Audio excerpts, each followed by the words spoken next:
من نور عينيك شافت عيني النور على طول المدى، ودموع عينيك نزلت على خدودك أرق من الندى، وفي بسمتك إحساس غريب بلسم يخلي الكون يطيب، وفي بسمتك إحساس غريب بلسم يخلي الكون يطيب.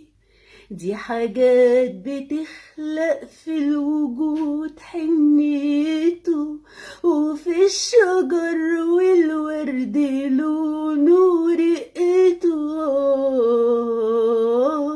وفي النسيم ريحة هوا، وفي الشفايف ألف وفي الشفايف ألف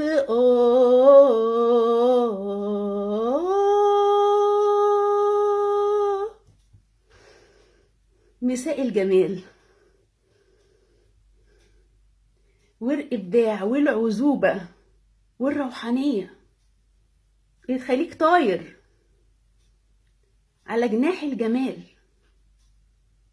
سما لا متناهية من الجمال، في حلقة جديدة من لايفات شعراء لمسوا قلبي. والنهاردة هكلمكم عن الشاعر الروحاني والكاتب الروحاني محمد الحناوي. ما اقدرش اوصف قد ايه اشعاره لمستني.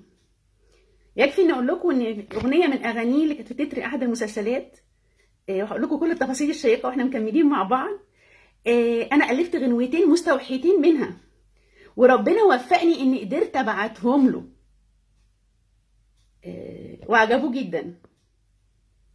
هغنيهم لكم وهغني لكم الغنوه الاصليه بتاعت التتر بتاعه كل حاجه، بس يعني ابين لكم قد ايه هو يعني كتاباته لمستني. استاذ محمد الحناوي الف مجموعه مسلسلات كانت ناجحه جدا جدا. الفنان خالد الصاوي كانوا عاملين دويتو جميل مع بعض. اولهم مسلسل خاتم سليمان، بعد كده مسلسل عمل مسلسل تفاحة آدم، مسلسل اسمه الصعلوك، ومسلسل اللي أنا غنيته في الأول. تفتكروا تتر المسلسل إيه يا جماعة؟ فزورة. أنا شايفة بعض المشاهدات اللي أنا غنيته في الأول ده كان تتر المسلسل إيه؟ من نور عينيك شافت عيني النور على طول المدى. ده تتر مسلسل إيه يا جماعة؟ من نور عينيك شافت عيني النور على طول المدى.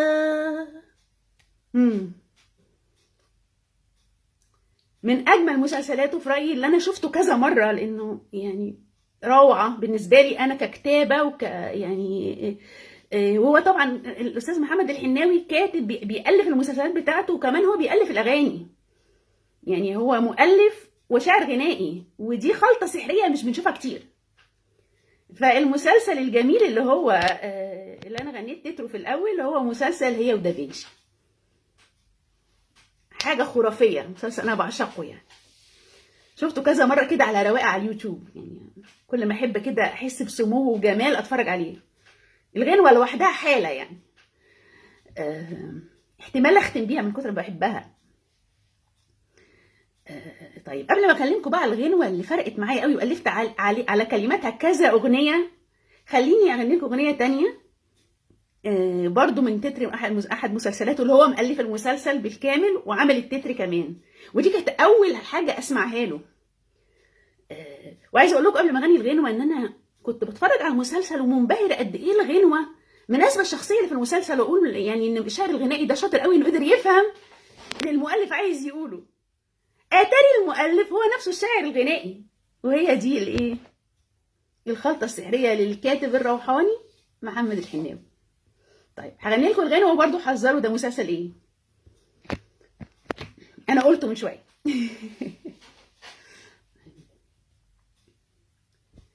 يا جلاد البشر مالك بتتمتع بوجع الروح، يا جراح القلوب حالك يقول انك كمان مجروح، لكن قافل على جرحك وكاتم دمعتك جواك، تبان الحيرة في ملامحك لكن ما يبانش مين قساك. صحيح النار كوت قلبك وسرح الحزن في عيونك، لكن معرفش ليه قلبي مسامحك حتى في جنونك. يا جلاد البشر مالك بتتمتع بوجع الروح.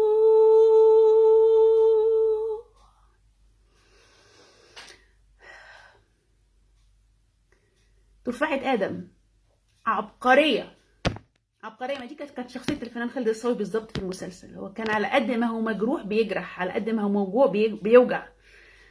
يعني فعلا هي نظرية أنا عمالة أكتشف صحتها، إن الإنسان لما يكون يعني يقال عنه شرير، يعني ساعات على قد الشر اللي في قلبه على قد ما بيكون فيه ألم. ففعلا الشرير المتألم، بس بعد كده روحه صفت في آخر المسلسل. لأن أستاذ محمد الحناوي يعني بيشتغل على فكرة التطهير، ازاي النفس تتطهر مهما كانت يعني بعدت عن فطرتها. فهو كانت يعني الحمد لله مر باللي خلاه تطهر في الاخر، بس كانت بدايته فعلا كان الشرير المتألم اللي مجروح فبيجرح. يا جلاد البشر مالك بتتمتع بوجع الروح، يا جراح القلوب حالك يقول انك كمان مجروح.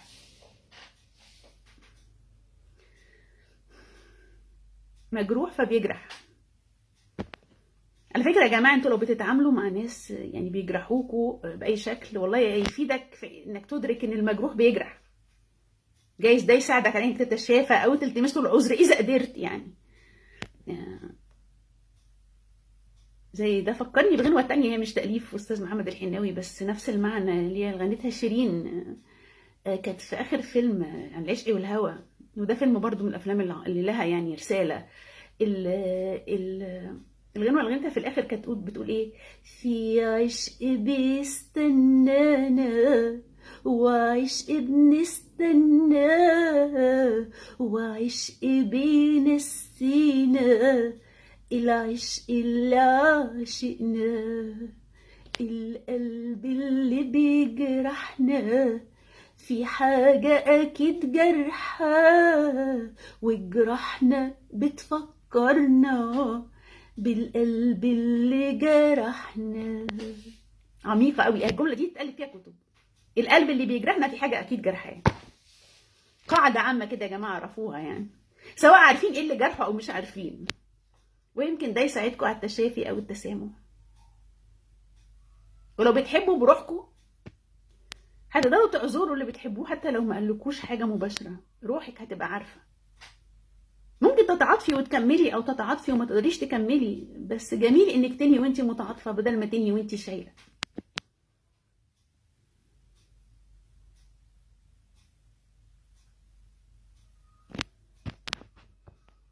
تمام. طيب هنتكلم بقى على تالت غنوة، مسك الختام. هنعيش بقى، لان الغنوة دي انا الفت عليها غنوتين. اغنيته تتر مسلسل خاتم سليمان. الاغنيه دي من كتر ما عجبتني الفت غنوتين بنفس اللحن، يعني غيرت كلمات.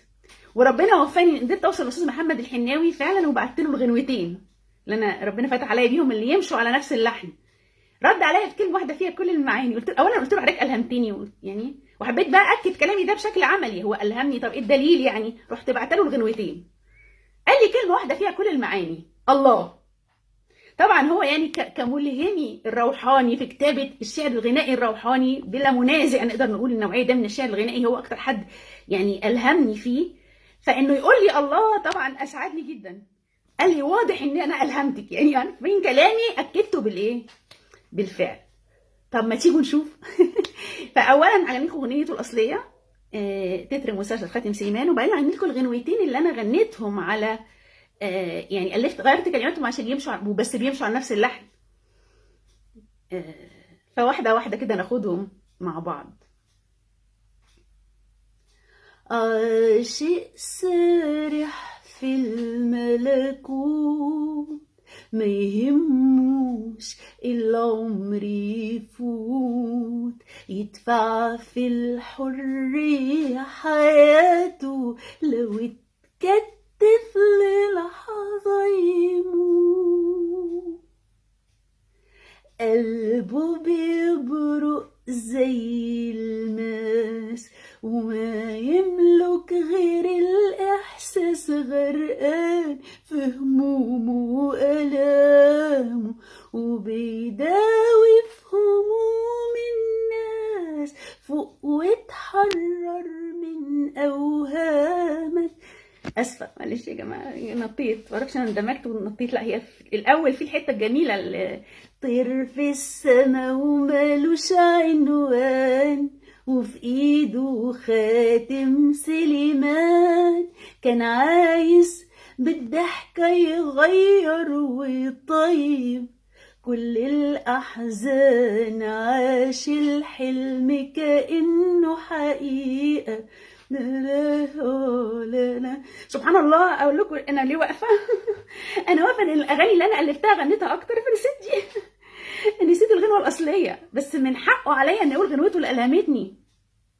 عاش الحلم كأنه عاش الحلم كأنه حقيقة، وافتكر ان الدنيا بريئة من طيبته، سلم لحبيبته، وحبيبته بتبيع في دقيقة، فوق واتحرر من أوهامك، ده العمر بيخلص قدامك، الطير مش هيطير في جهنم، ومفيش سمكة بتعشق حوت. عاشق سارح في الملكوت، ما يهموش العمر يفوت، يدفع في الحرية حياته، لو اتكتف للحظة يموت. في أروع من كده في الدنيا؟ يعني أنا بسأل، بحاول أتساءل. طبعا هو على فكرة أغانيه إنها روحانية، بتلاقوا نغماتها يعني الملحنين مختلفين على فكرة، يعني على حد يعني أغنية مسلسل هي ودافنشي، الموسيقار اسمه راجع حاجة، معلش اسمه طار من دماغي، اسمه راجع حاجة. ما شاء الله، يعني لحن عبقري برضو، بس الكلمات بتخلي الطابع روحاني، تحس انك طاير. يعني كل اغانيه كده شيء مسارح للملكوت، لازم هتبقى الغنوة، يعني لازم اللحن هيبقى سارح في الملكوت، ملاش حل، فانت بتطير. ده فعلا الاغاني تلمس الروح، فعلا اغاني بتكلم الروح، يعني انت مش على الارض خالص مع اغاني محمد الحناوي خالص. الغنوة دي طبعا يعني انا تفاعلت معاها بطريقه يعني مش عارفه اوصفها لكم. مره كنت قاعده وربنا فتح عليا بغنوه، اني غيرت كلماتها وخليتها اغنيه تعبر عن رسالتي انا في الحياه. فهي دي اللي انا بعتها له، عجبته قوي. وواحده تانية كمان هقولها لكم. فالاغنيه اللي بتعبر عني انا مين استوحيتها من الغنوه دي، تخيلوا يعني كلمات على نفس اللحن. حتى لو تبصوا طب خليني اغنيها لكم، انا هقول الملحوظه دي يعني. فشوفوا يعني لما حاجه تلمس الانسان قوي فيتفاعل معها كده، وانا مبسوطه قوي اني قدرت اوصل له واوري له قد ايه هو يعني الهمني.